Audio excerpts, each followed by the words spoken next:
حضرت خضر اور حضرت ذوالقرنین کون ہیں؟ چشمہ آب حیات کیا ہے اور کہاں ہے؟ نیز اس چشمے سے پینے والے کو کون سی مثالی انوکھی طاقت ملتی ہے؟ یہ ساری معلومات آج آپ جانیں گے۔ حضرت ذوالقرنین بہت بڑے ولی اللہ تھے، عظیم مہربان بادشاہ تھے۔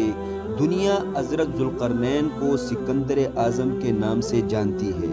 سکندر اعظم وہ عظیم بادشاہ تھا جس نے پوری دنیا پر حکومت کی، دنیا کے 3 آخری حصوں تک سفر کیا۔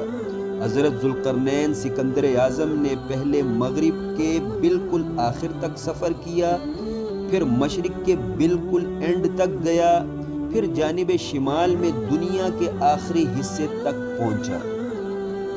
حضرت ذوالقرنین سکندر اعظم جس علاقے سے گزرتے گئے، ہر علاقے کو فتح کرتے گئے، اپنی حکومت بناتے گئے۔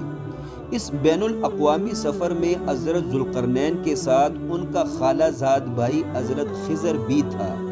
تفسیر خزائن العرفان میں لکھا ہے، سکندر اعظم اور حضرت خضر دونوں آپس میں کزن تھے۔ اللہ کے ولی بادشاہ سکندر اعظم نے انتہائی مستند ذرائع سے جان لیا تھا کہ دنیا کے بالکل آخری کنارے پر چشمہ آب حیات ہے، جس کا پانی برف سے زیادہ ٹھنڈا ہے، دودھ سے زیادہ سفید ہے، شہد سے زیادہ میٹھا ہے اور مشک سے زیادہ خوشبودار ہے۔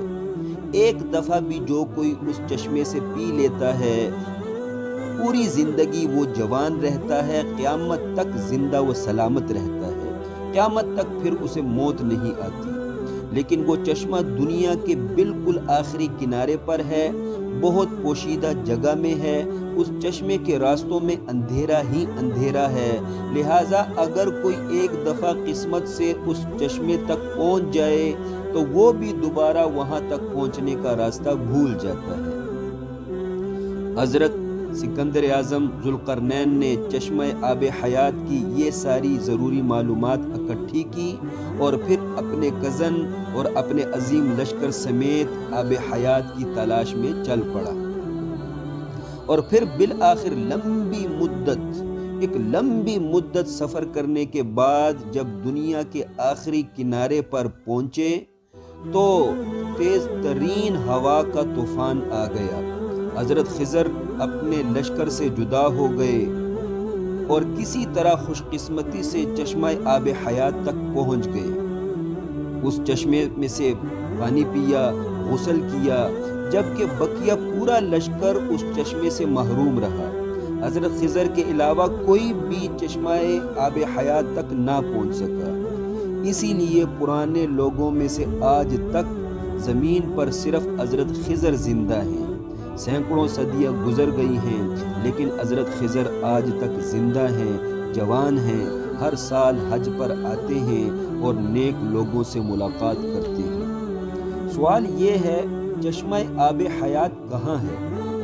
عزیز ساتھیو، اس بارے میں تاریخ طبری اور تفسیر ابن کثیر میں لکھا ہے، جس مقام مجمع البحرین پر حضرت موسیٰ اور حضرت خضر کی ملاقات ہوئی تھی، وہاں جس چٹان پر حضرت موسیٰ کے خادم نے مچھلی والا تھیلا رکھا تھا، اس چٹان کے نیچے چشمہ آب حیات تھا اور ہے۔ اسی چشمے کی چھینٹے پڑنے سے بھنی ہوئی مچھلی زندہ ہو گئی تھی، فوراً اس مچھلی نے پانی میں چھلانگ ماری اور قیامت تک کے لیے زندہ و محفوظ ہو گئی۔